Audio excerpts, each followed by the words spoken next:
Justice Alito was more than happy to discuss, however, was the court's stance on LGBTQ rights. According to the Post, he had an extended discussion about why he believes his fellow justices were wrong back in 2020 to find gay and transgender employees protected by the 1964 Civil Rights Act. So let's bring in defense attorney and former federal prosecutor Shan Wu on the set with us. Shan, it's so nice to have you back on Early Start. Good to see you. All week we have heard President Biden and other people as well say, don't think that this stops at abortion. Right. The next thing to fall here is marriage equality.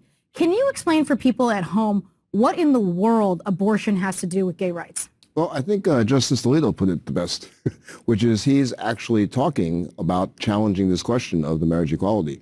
And the reason it flows from the potential overturning of Roe is that his way of analyzing this is to what they call look at original intent.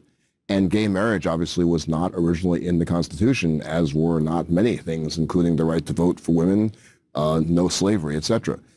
By overturning something which is considered really super precedent, as so many of the justices testified to during their confirmation hearings, it opens the door to overturning other things which were not in the Constitution back in the 1700s.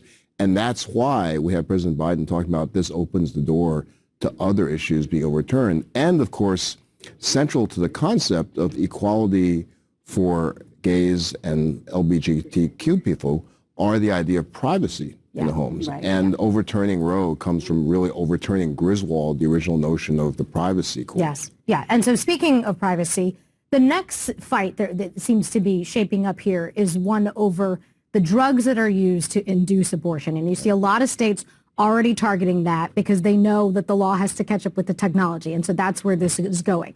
The issue seems to be in the case of ectopic pregnancies, which are rare, but when they happen, you can die from that if you don't treat it.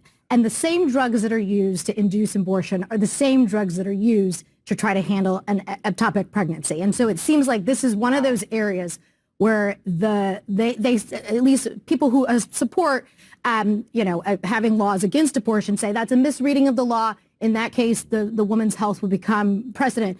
But explain how this is going to have a chilling effect. That's the whole point of it, right? Yeah, absolutely. And the problem here is when you have this type of a ruling, it can trigger criminalization of anything that is defined as abortion. Yeah. So not only with those dangerous pregnancies, but also there are after effects, medical after effects to miscarriages as well.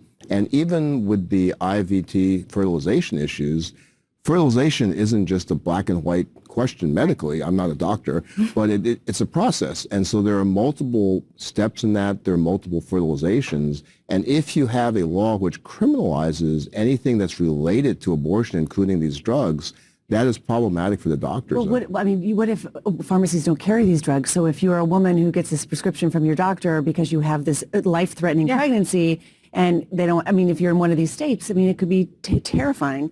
Shan Wu, happy birthday. We're told it's your birthday. I appreciate that. Thank you for the legal analysis on your birthday. Nice to see you. Come back soon. It's so nice to have you in person.